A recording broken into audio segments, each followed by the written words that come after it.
2018 Kozhikode medical college ആശുപത്രിയിൽ പ്രസവ ശസ്ത്രക്രിയക്കിടെ കോഴിക്കോട് അടിവാരം സ്വദേശിയായ കെ ഹർഷിനയുടെ വയറ്റിൽ കത്രിക കുടുങ്ങിയിരുന്നു. 2022 ഉപകരണം നീക്കം ചെയ്തത്. 5 വർഷമാണ് കത്രിക ഉള്ളിൽ കൊണ്ടു നടന്നത്. നീതി ആവശ്യപ്പെട്ട് 2023 അവസാനത്തോടെ ഉത്തരവാദികളായ മെഡിക്കൽ സ്റ്റാഫിനെതിരെ നടപടിയെടുക്കണമെന്ന് ആവശ്യപ്പെട്ട് ഹർഷിന പുറത്ത് നിരാഹാര സമരങ്ങളും പ്രതിഷേധങ്ങളും നടത്തിയിരുന്നു. നഷ്ടപരിഹാരം ആവശ്യപ്പെട്ട് ഹർഷിന കോടതിയിൽ സമർപ്പിച്ച ഹർജി പരിഗണിക്കുന്നത് അടുത്ത മാസം 12 മാറ്റി.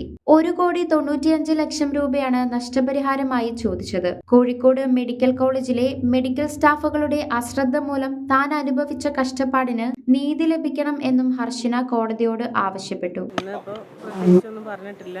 ഗവൺമെന്റ് പ്ലീഡർ ഹാജരാകാത്തതുകൊണ്ട് അടുത്ത മാസത്തേക്ക് നീട്ടി വെച്ചിട്ടുള്ളതാണ്.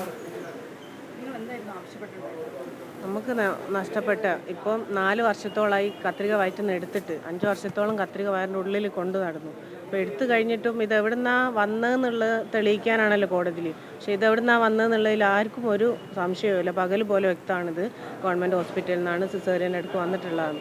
അപ്പോൾ അതിനൊരു നഷ്ടത്തിനൊരു പരിഹാരം നമ്മൾ ഇനി അനുഭവിക്കാനിരിക്കുന്ന ഇപ്പോൾ അനുഭവിച്ചുകൊണ്ടിരിക്കുന്ന ഭയങ്കരമായ നഷ്ടങ്ങൾ ഒരുപാട് തവണ പറഞ്ഞു കഴിഞ്ഞാൽ അതിനുള്ളൊരു പരിഹാരം അതിന് വേണ്ടിയിട്ടാണ് നമ്മൾ ഗവൺമെൻറ്റിനെ സമീപിച്ചിട്ടുണ്ടായിരുന്നത്. അപ്പോൾ ഇതെന്നോ ഗവൺമെൻറ് ഹോസ്പിറ്റലിൽ നിന്ന് സംഭവിച്ചതാണെന്ന് ആർക്കും ഒരു സംശയവുമില്ല. അപ്പോൾ ഗവൺമെൻറ്റിന് എന്നോ ചെയ്തു തരാവുന്ന ഒരു കാര്യത്തിന് വേണ്ടിയിട്ട് ഇപ്പോഴും വയ്യാത്ത ഈ ഒരു അവസ്ഥയിൽ കോടതി കയറി ഇറങ്ങുകയാണ്. ഇനി കോടതിയിൽ തന്നെ എത്രത്തോളം സമയം എടുക്കും എന്നുള്ളത് നമുക്ക് പറയാൻ പോലും കഴിയില്ല. അപ്പോൾ ഇനി ഒരു നഷ്ടപരിഹാരം കിട്ടും എന്നുള്ളതാണ്.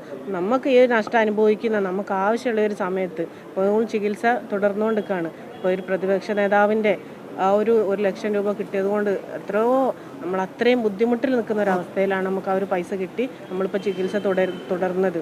അപ്പോൾ പല രൂപത്തിൽ നമ്മൾ കടങ്ങൾ വാങ്ങിയിട്ടും പല രൂപത്തിലാണ് തുടർ ചികിത്സ നടത്തിക്കൊണ്ടിരിക്കുന്നത്. അപ്പോൾ ഇതിനൊരു പരിഹാരം, നമ്മളെ നഷ്ടങ്ങൾക്കൊരു പരിഹാരം, ഞങ്ങൾ ജീവിച്ച ആ ഒരു അവസ്ഥയിലേക്കെങ്കിലും എത്താനുള്ള ഒരു അവസ്ഥയിലേക്കുള്ള ഒരു പരിഹാരമാണ് ഞങ്ങൾ ആരോഗ്യമന്ത്രിയോടായാലും ഗവൺമെൻറ്റിനോടായാലും ഇതുവരെ പറഞ്ഞുകൊണ്ടിരുന്നത്.